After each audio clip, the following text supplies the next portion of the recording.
orbital theory of bonding. ഇത്രയും നേരം നമ്മൾ അറ്റോമിക് ഓർബിറ്റൽ വെച്ചിട്ടാണ് പഠിച്ചിരുന്നത്. പുതിയൊരു തിയറിയാണ് molecular orbital theory. Molecular orbital theory പറയുന്നത് ആറ്റോമിക് ഓർബിറ്റൽസ് കമ്പൈൻ ചെയ്യുക, അതായത് ഏകദേശം ഒരേ എനർജിയും ഒരേ സിമെട്രിയൊക്കെയുള്ള ആറ്റോമിക് ഓർബിറ്റൽസ് കമ്പൈൻ ചെയ്യുമ്പോൾ നമുക്ക് പുതിയതായിട്ട് കിട്ടുന്ന ഓർബിറ്റൽസിനെ വിളിക്കുന്ന പേരാണ് മോളിക്കുലാർ ഓർബിറ്റൽസ്. അപ്പോൾ first point, molecular orbitals R form by the combination of atomic orbitals of nearly same energy and proper symmetry. Atomic orbitals കൂടിച്ചേർന്ന് പുതിയ തരം മോളിക്കുലാർ ഓർബിറ്റൽസ് കിട്ടും. ആ ഓർബിറ്റൽസിനെ പറയുന്ന പേരാണ് molecular orbital. Second point, in molecules electrons are present in new orbitals. That orbitals are called molecular orbital. എന്ന് പറഞ്ഞാൽ atoms combine ചെയ്ത് മോളിക്യൂള് ഫോം ചെയ്യുമ്പോൾ ഈ മോളിക്യൂൾസിനകത്തുള്ള ഇലക്ട്രോൺസ് പിന്നെ ആറ്റോമിക് ഓർബിറ്റലിലല്ല, ഒരു പുതിയ തരം ഓർബിറ്റലിലാണ് ഇരിക്കുന്നത്. ആ ഓർബിറ്റലിനെ പറയുന്ന പേരാണ് molecular orbital. Third point, molecular orbitals are associated with the nuclei of all the bonded atoms in a molecule. That is, molecular orbital is polycentric. എന്ന് പറഞ്ഞാൽ നമ്മൾ ആറ്റോമിക് ഓർബിറ്റൽസ് ആണ് കൺസിഡർ ചെയ്യുന്നതെങ്കിൽ ആറ്റോമിക് ഓർബിറ്റൽസ് മോണോസെൻട്രിക് ആണ്. എന്ന് പറഞ്ഞാൽ എന്താണ്? ആറ്റോമിക് ഓർബിറ്റൽസിലുള്ള ഇലക്ട്രോൺസിന് ഏതെങ്കിലും ഒരു ആറ്റത്തിന്റെ ഇൻഫ്ലുവൻസ് മാത്രമേ കിട്ടുകയുള്ളൂ. അതേസമയം മോളിക്കുലാർ ഓർബിറ്റൽസ് ആണ് നമ്മൾ കൺസിഡർ ചെയ്യുന്നതെങ്കിൽ അതിനകത്ത് ഇലക്ട്രോൺസിന് എല്ലാ ആറ്റംസിന്റെയും ആ ന്യൂക്ലിയോ ആയിട്ട് അസോസിയേറ്റ് ചെയ്തായിരിക്കും നിൽക്കുന്നത്. നാലാമത്തെ പോയിന്റ്, എത്ര ആറ്റോമിക് ഓർബിറ്റൽസ് കമ്പൈൻ ചെയ്യുന്നുണ്ടോ അത്രയും പുതിയ മോളിക്കുലാർ ഓർബിറ്റൽ കിട്ടും. 10 ആറ്റോമിക് ഓർബിറ്റൽസ് ആണ് കമ്പൈൻ ചെയ്യുന്നതെങ്കിൽ നമുക്ക് 10 പുതിയ മോളിക്കുലാർ ഓർബിറ്റൽ കിട്ടും. അതില് പകുതി മോളിക്കുലാർ ഓർബിറ്റലിന് ഈ ആറ്റോമിക് ഓർബിറ്റലിനേക്കാളും എനർജി കുറവായിരിക്കും. എനർജി കുറവുള്ള മോളിക്കുലാർ ഓർബിറ്റലിനെ നമ്മൾ വിളിക്കുന്ന പേരാണ് ബോണ്ടിങ് മോളിക്കുലാർ ഓർബിറ്റൽ. പുതിയതായിട്ട് ഫോം ചെയ്തല്ലേ ബാക്കി പകുതിക്ക് അറ്റോമിക് ഓർബിറ്റൽസിനേക്കാളും എനർജി കൂടുതലായിരിക്കും. ആ കൂടുതലുള്ള എനർജിയുള്ള മോളിക്കുലാർ ഓർബിറ്റൽസിനെ പറയുന്ന പേരാണ് ആന്റി ബോണ്ടിങ് മോളിക്കുലാർ ഓർബിറ്റൽ. അപ്പോൾ അറ്റോമിക് ഓർബിറ്റൽസ് കമ്പൈൻ ചെയ്ത് മോളിക്കുലാർ ഓർബിറ്റൽ ഫോം ചെയ്യുമ്പോൾ എത്ര അറ്റോമിക് ഓർബിറ്റൽസ് കമ്പൈൻ ചെയ്യുന്നുണ്ടോ അത്രയും തന്നെ മോളിക്കുലാർ ഓർബിറ്റൽ കിട്ടും. അതിൽ പകുതി പേർക്ക് എനർജി കുറവ്, അവരെ ബോണ്ടിങ് മോളിക്കുലാർ ഓർബിറ്റൽ എന്നും, ബാക്കി പകുതി പേർക്ക് അറ്റോമിക് ഓർബിറ്റലിനേക്കാളും എനർജി കൂടുതലായിരിക്കും, അവരെ ആന്റി ബോണ്ടിങ് മോളിക്കുലാർ ഓർബിറ്റൽ എന്നും പറയും. ലാസ്റ്റ് പോയിന്റ്, നമുക്കറിയാം അറ്റോമിക് ഓർബിറ്റൽസിൽ ഇലക്ട്രോൺസിനെ ഫില്ല് ചെയ്യാനായിട്ട് നമ്മൾ 3 റൂൾസ് പഠിച്ചിട്ടുണ്ട്. Polis exclusion principle, Hund's rule, of ബോ പ്രിൻസിപ്പിൾ. ഇതുപോലെ തന്നെയാണ് മോളിക്കുലാർ ഓർബിറ്റൽസിലും ഇലക്ട്രോൺസിനെ ഫിൽ ചെയ്യാനായിട്ട് polis exclusion principle, Hund's rule, of ബോ പ്രിൻസിപ്പിൾ എല്ലാം സാറ്റിസ്ഫൈ ചെയ്തിരിക്കണം. അപ്പം മോളിക്കുലാർ ഓർബിറ്റൽ തിയറിയുടെ ഏറ്റവും ഇമ്പോർട്ടൻ്റ് ആയിട്ടുള്ള ഐഡിയ എന്ന് പറയുന്നത് there are 2 types of molecular orbitals are formed. Half of them bonding molecular orbital and half of them anti-bonding molecular orbital. Now we can consider what is the difference between bonding molecular orbital and anti-bonding molecular orbital. First difference is bonding molecular orbital is formed by the addition of atomic orbitals.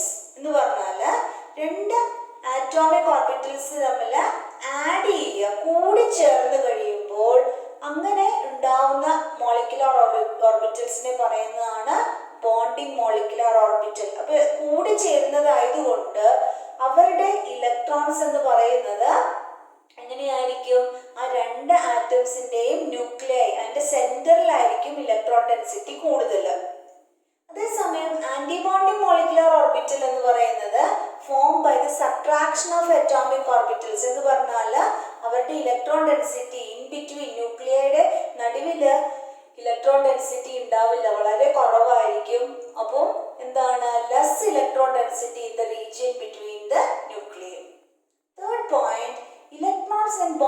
molecular orbital results in attraction between atom.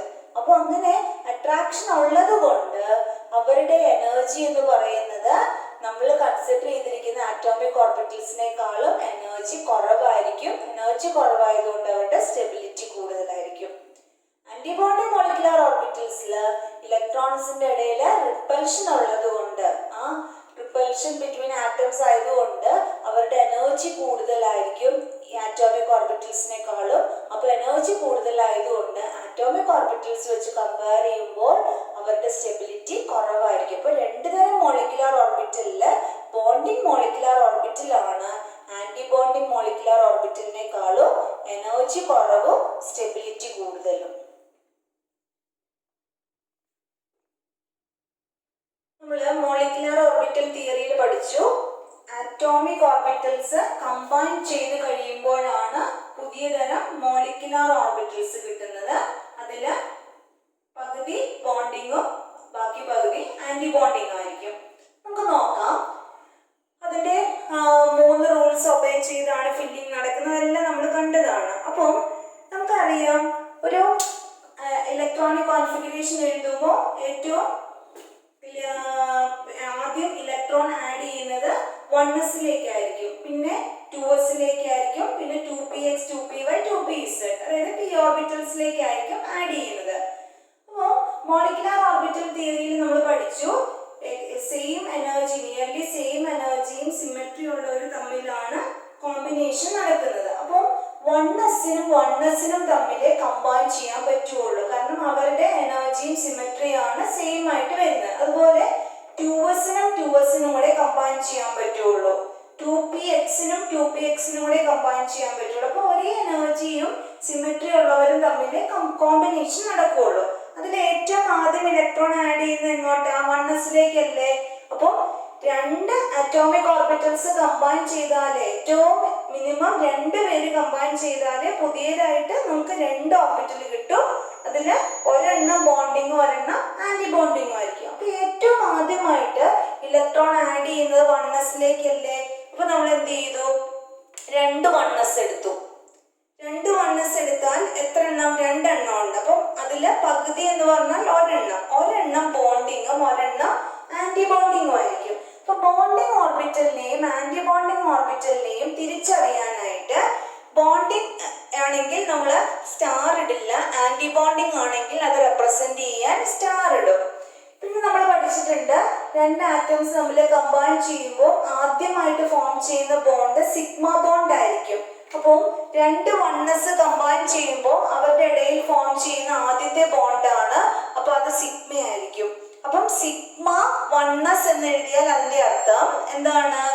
Sigma എന്ന് പറഞ്ഞാൽ അവരുടെ ഇടയിൽ form ചെയ്തിരിക്കുന്ന bond sigma bond ആണ്. ആരാണ്? 1s combine ചെയ്താണ് ഈ molecular ഓർബിറ്റിൽ form ചെയ്തിരിക്കുന്നത്.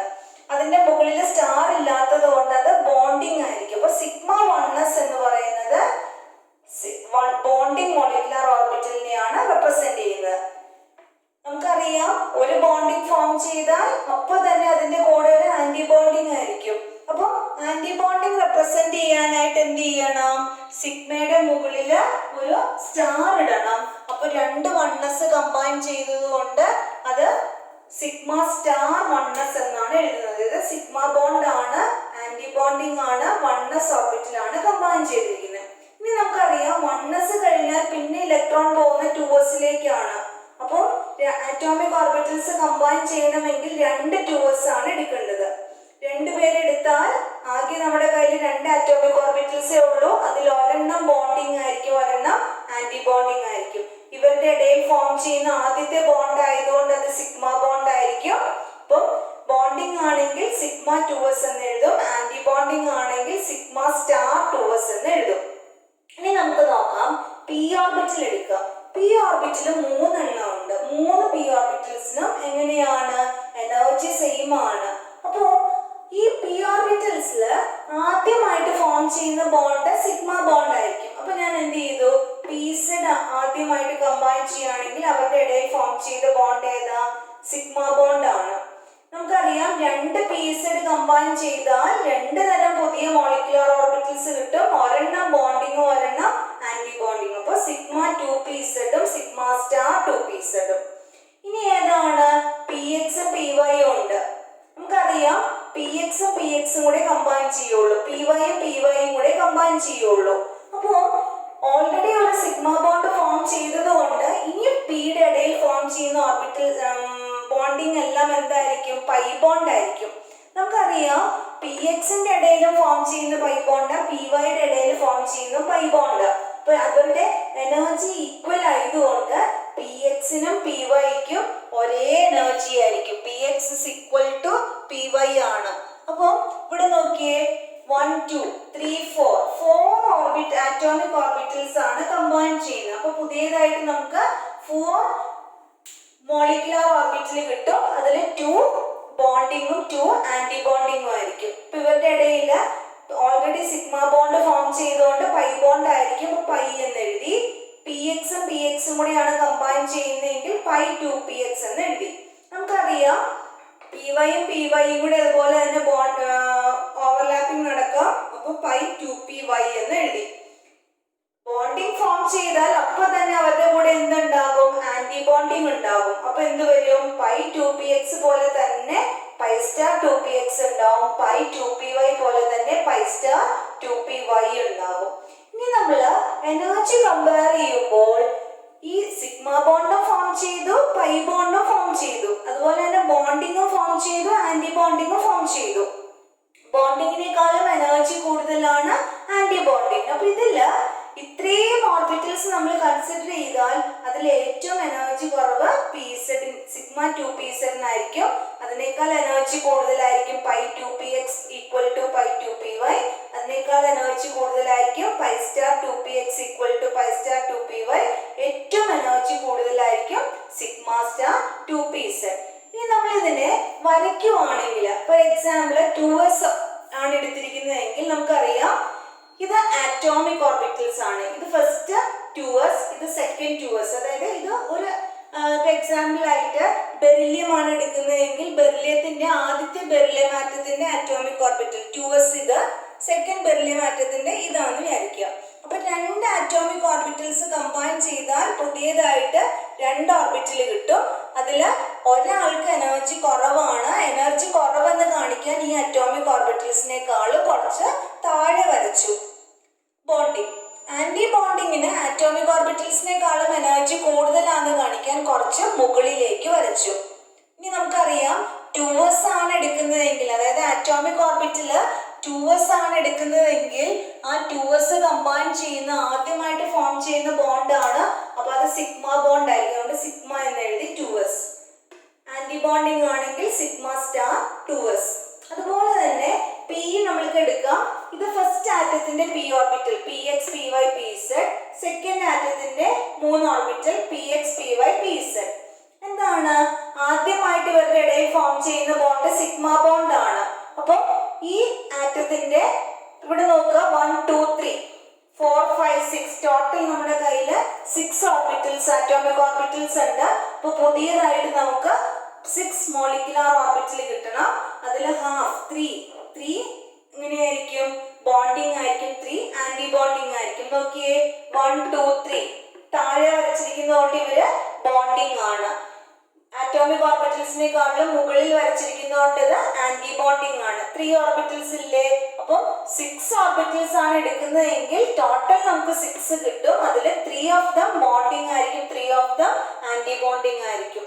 ബോണ്ടിങ് എന്ന് കാണിക്കാൻ നമ്മൾ താഴ്ത്തി വരച്ചു, ആന്റി ബോണ്ടിങ് എന്ന് കാണിക്കാനായിട്ട് കുറച്ച് മുകളിലേക്ക് വരച്ചു. അപ്പൊ നോക്കുക, ഇവരുടെ ഇടയിൽ ആദ്യം ഫോം ചെയ്യുന്ന ബോണ്ട് സിഗ്മയാണ്. അപ്പൊ ഇതിലെ pzഉം ഇതിലെ pzഉം കൂടെ കമ്പൈൻ ചെയ്ത് സിഗ്മ 2pz ഫോം ചെയ്തു. പിന്നെ അത് കഴിഞ്ഞ് pxഉം pyയും രണ്ടുപേർക്കും സെയിം എനർജി ആയതുകൊണ്ട് അവരുടെ ഓർബിറ്റൽസ് ഒരുപോലെ വരച്ചു. രണ്ടാമത് ഫോം ചെയ്യുന്ന ബോണ്ട് ആയതുകൊണ്ട് അത് പൈ ബോണ്ട് ആയിരിക്കും. ഇനി ബോണ്ടിങ് പോലെ തന്നെ ആന്റി ബോണ്ടിങ് വരും. അപ്പോൾ px pi 2px pi 2py പോലെ തന്നെ അവരുടെ antibonding pi star 2px pi star 2py. സിഗ്മയുടെ antibonding sigma star 2pz. ഇതുപോലെയാണ് നമ്മൾ pz ഓർബിറ്റൽസ് വരയ്ക്കുന്നത്. അപ്പൊ മോളിക്കുലർ ഓർബിറ്റലില് നമുക്ക് പറയാം അറ്റോമിക് ഓർബിറ്റൽസ് കമ്പൈൻ ചെയ്യുമ്പോൾ എത്ര ആറ്റോമിക് കമ്പൈൻ ചെയ്ത് അത്രയും മോളിക്കുലാർ ഓർബിറ്റൽ കിട്ടും. അതിൽ പകുതി ബോണ്ടിങ്ങും പകുതി ആന്റി ബോണ്ടിങ്ങും ആയിരിക്കും. അപ്പം ബോണ്ടിങ്ങിനെ ആന്റി ബോണ്ടിങ്ങിനെ നമ്മൾ ഒരു സ്റ്റാർ, മുകളിൽ ഒരു സ്റ്റാർ ആണ് റെപ്രസെന്റ് ചെയ്യുന്നത്. ആദ്യം ഫോം ചെയ്യുന്ന ബോണ്ട് സിഗ്മ ബോണ്ട്, അതിനുശേഷമായിരിക്കും പൈ ബോണ്ട് ഫോം ചെയ്യുന്നത്. ഇനി നമുക്ക് അതിന്റെ ഡയഗ്രം ഒന്ന് നോക്കാം. ഇനി energy level diagram. Energy level diagram വരയ്ക്കുമ്പോൾ നൈട്രജൻ മോളിക്യൂൾ വരെ എനർജി ലെവൽ ഡയഗ്രാം ഇൻക്രീസ് ചെയ്യുന്നത്, അതായത് എനർജി ലെവൽ ഇൻക്രീസ് ചെയ്യുന്നത് ഏറ്റവും എനർജി കുറവ് സിഗ്മ 1s, അതിനേക്കാൾ എനർജി കുറവ് സിഗ്മ സ്റ്റാർ 1s, അതിനേക്കാൾ ഏറ്റവും എനർജി കുറവ് സിഗ്മ 1s, അതിനേക്കാൾ എനർജി കൂടുതൽ സിഗ്മ സ്റ്റാർ 1s, അതിനേക്കാൾ എനർജി കൂടുതൽ സിഗ്മ 2s. അതായത് എനർജി കൂടി കൂടി വരികയാണ്. കൂടുതൽ എനർജി സിഗ്മ സ്റ്റാർ 2s, അതിനേക്കാൾ എനർജി കൂടുതലായിരിക്കും pi 2px equal to pi 2py. പിന്നെ എനർജി കൂടുതൽ സിഗ്മ 2pz, അതിനേക്കാൾ കൂടുതൽ pi star 2px equal to pi star 2py. ഏറ്റവും എനർജി കൂടുതൽ sigma star 2pz. Oxygen fluorine neon മോളിക്യൂളിന് ഇവിടെ വരുമ്പോൾ, അതായത് സിഗ്മ സ്റ്റാർ 2s കഴിഞ്ഞാൽ പൈ 2px പൈ 2pyക്ക് പകരം സിഗ്മ 2pzനാണ് എനർജി. അത് കഴിഞ്ഞ് അതിനേക്കാൾ എനർജി കൂടുതലായിരിക്കും pi 2px equal to pi 2py. അപ്പൊ ഇവിടെ ഒരു വ്യത്യാസം വരും. നൈട്രജൻ മോളിക്യൂൾ വരെ എന്താണ്, പൈയിൽ ഇലക്ട്രോൺ പോയതിനു ശേഷമാണ് സിഗ്മയിലേക്ക് ഇലക്ട്രോൺ പോകുന്നത്, pzലേക്ക് പോകുന്നത്. ഓക്സിജൻ ഫ്ലോറിൻ നിയോണിന്റെ കേസിൽ സിഗ്മ 2pz ഫില്ല് ചെയ്തതിന് ശേഷമാണ് പൈ 2px പൈ 2py വരുന്നത്. അപ്പം ഇലക്ട്രോൺ നിങ്ങളുടെ കയ്യിലേക്ക് ആഡ് ചെയ്യാൻ പറയുമ്പോഴത്തേക്കും ഏറ്റവും ആദ്യം ഇലക്ട്രോൺ ആഡ് ചെയ്യേണ്ടത് സിഗ്മ 1sലാണ്. അതിൽ ഇലക്ട്രോൺ ഫില്ല് ചെയ്തതിന് ശേഷം വേണം സിഗ്മ സ്റ്റാർ 1sലേക്ക് പോകാൻ. പിന്നെ ഇലക്ട്രോൺ ആഡ് ചെയ്യേണ്ടത് സിഗ്മ 2s, അങ്ങനെ വേണം ഇലക്ട്രോൺ ആഡ് ചെയ്യാനായിട്ട്.